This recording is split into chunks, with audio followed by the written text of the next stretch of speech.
Hello, this is Climbing on the Bookshelf.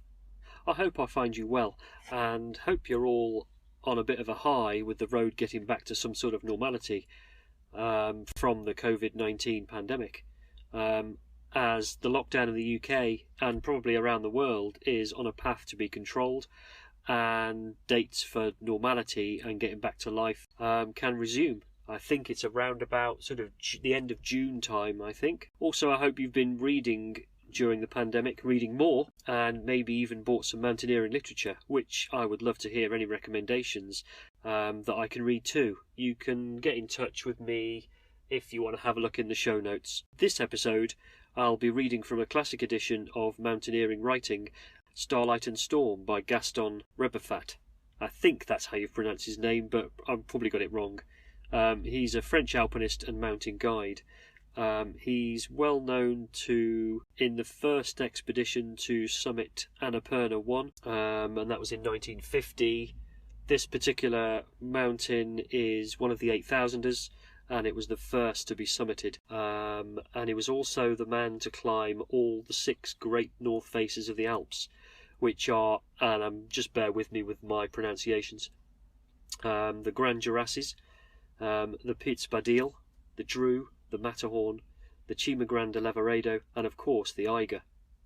He started climbing when he was 14 and was still climbing and guiding until he died of cancer at the age of 64. At the age of 16 he became a member of the French Alpine Club, where he met legendary climber Lionel Terray. As you may or may not know, Lionel Terray wrote the book Conquistadors of the Useless, which I think is the best name for a mountaineering book. I do have a copy of it, and it might feature on one of my shows. Actually, it probably will. Also, a side note, Lionel Terray, also on the Annapurna team. He obtained his mountain guide qualification at the age of 21, despite the minimum age requirement of, actually, he should have been 23. That just goes to show how good he was. And in the 3 years he qualified, he joined the French National Ski School, but he soon realised that his calling was to be in the high mountains as a mountain guide in the Alps.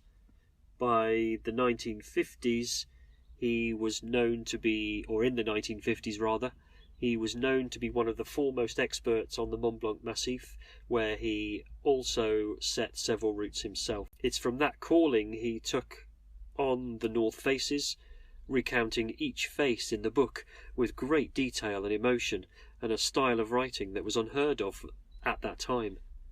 I'll now read the introductory chapter, which sets the tone of the book nicely, and you get a feel of what comes in the chapters about the North Faces. So, here we go.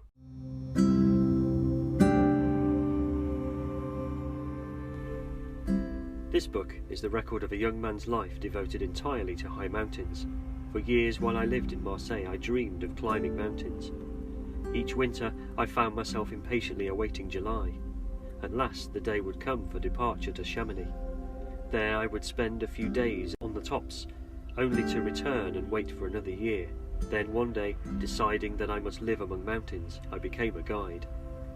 2 climbs especially gave expression to these dreams of my youth. The Barre des Écrins climbed while I was a boy, and the north face of the Grand Jurasses by the Walker Spur, which I climbed in my early 20s.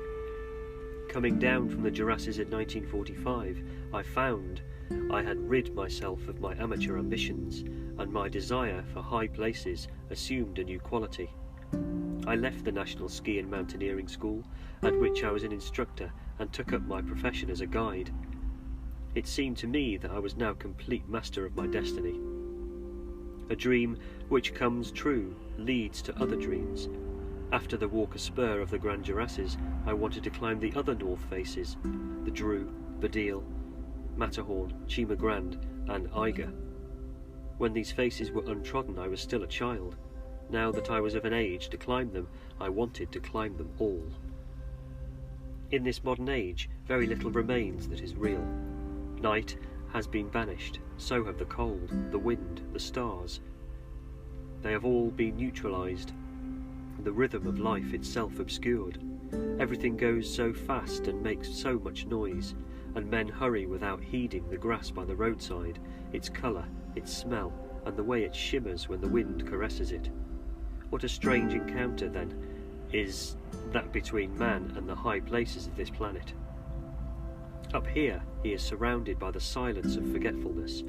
If there is a slope of snow, steep as a glass window, he climbs it, leaving behind him a strange trail.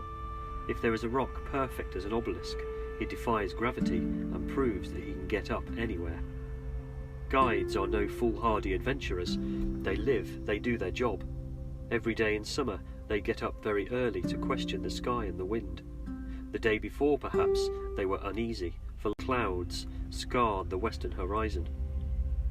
They feared a night of worsening weather. The Milky Way shone too brightly. The cold delayed its coming. But now, if the north wind has won the upper hand, the weather is good, the guide can rouse his client and set out.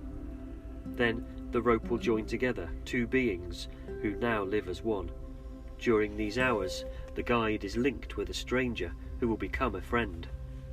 When two men share the good and the bad, they are no longer strangers. This profession might become wearisome through the repetition of the same climbs time after time, but the guide is more than a mere machine for climbing rocks and ice slopes, for knowing the weather and the way. He does not climb for himself.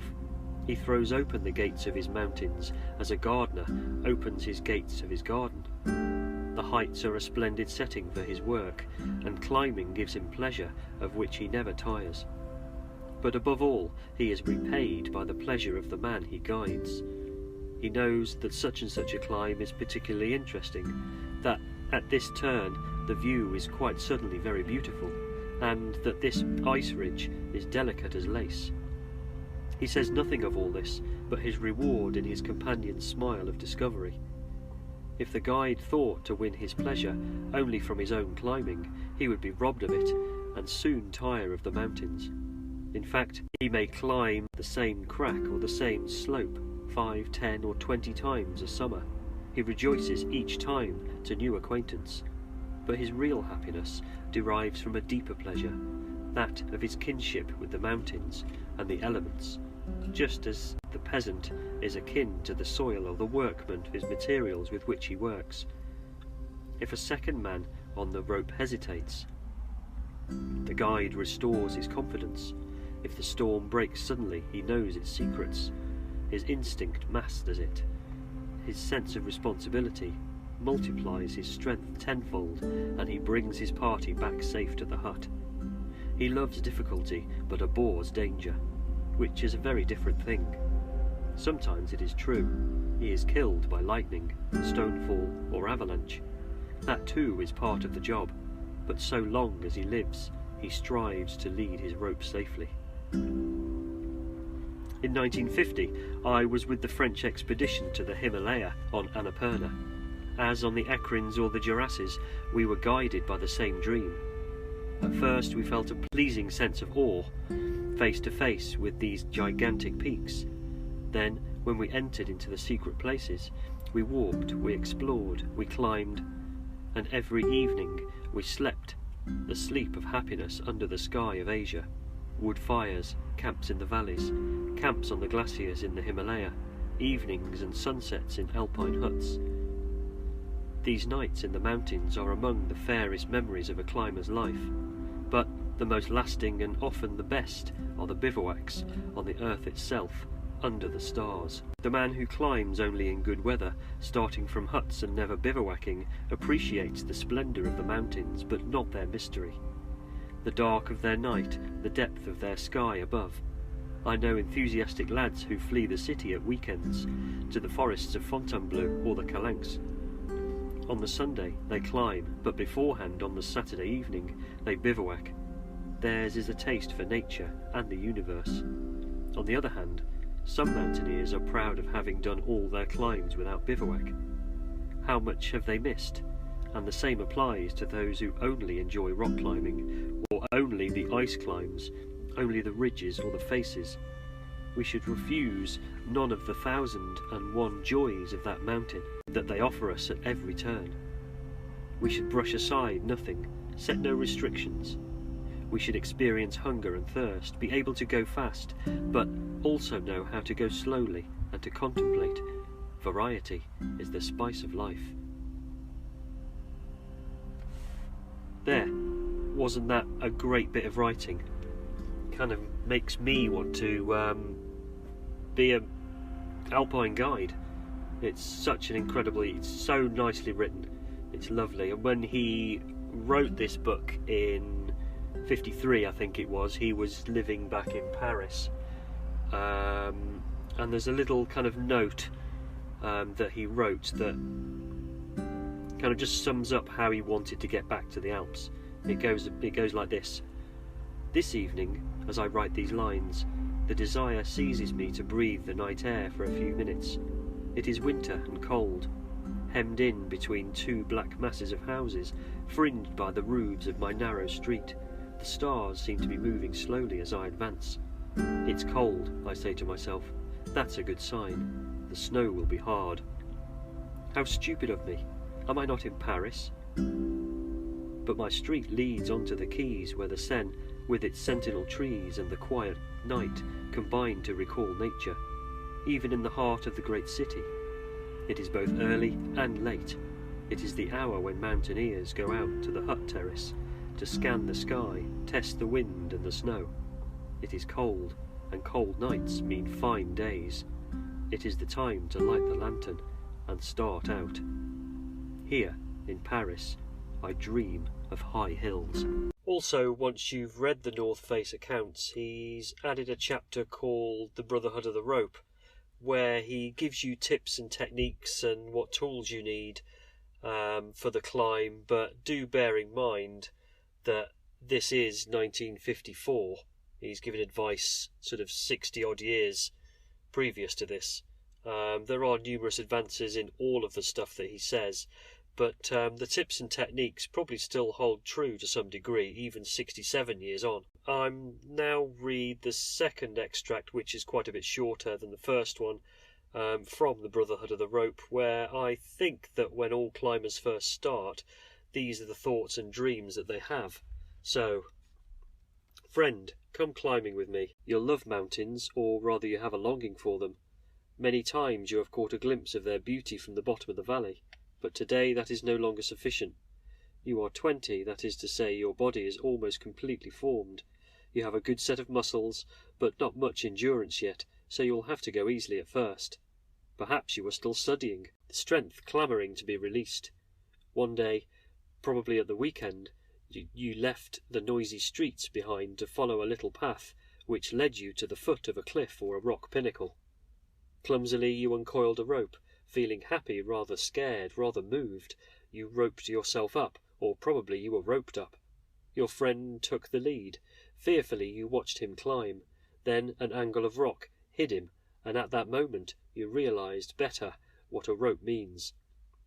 First of all, you clutched it more firmly, and when you raised your eyes to watch it rise up the rock face, this nylon thread acquired tremendous value for you, and you understand the full beauty of this link. Then the rope grew taut, and you begin to climb.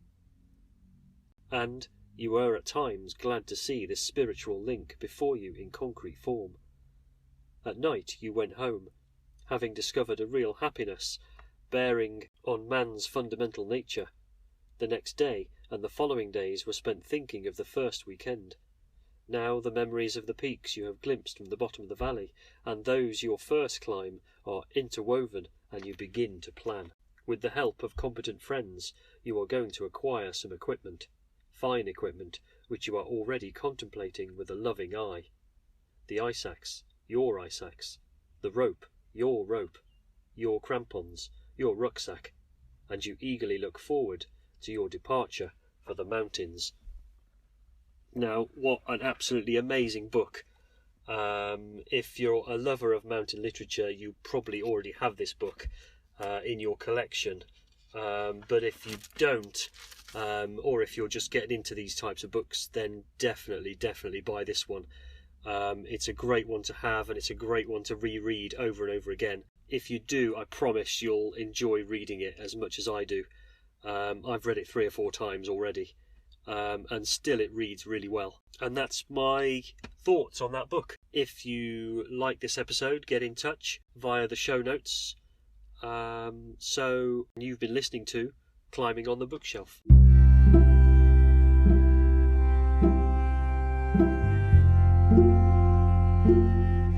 you.